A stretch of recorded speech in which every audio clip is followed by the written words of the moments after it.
Малешнет вести.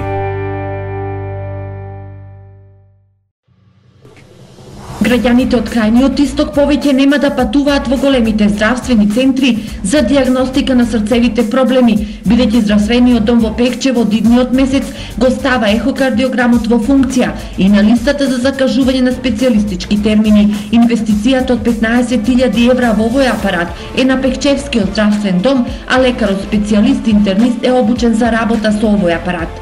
Овој апарат не става во преднос во однос на соседните здравствени домови од соседните општини, затоа што таков апарат не постои во тие установи.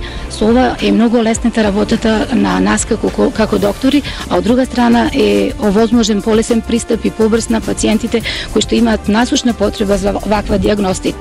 Инак овој здравствен дом мака мачи со недостигот на кадар. Овде, како и во поширокиот регион, нема педијатар. Има само еден рентгенолог кој обслужува 2 центри, но нема ни лекари по општа практика за потребите на итната медицинска служба. Министерот Тодоров, кој беше денеска во посета на оваа здравствена установа, најави обновување на огласите, но и стимулација со стипендии од Министерството за студентите по медицина.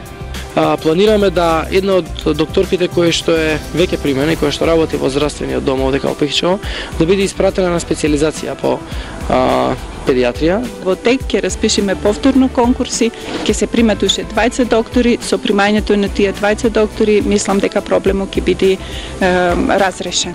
Инаку само минатата година во овој здравствен дом во реконструкцијата на кровот и во набавка на нови апарати, меѓу кои апаратите во очната амбуланта се инвестирани над 3,5 милиони денари.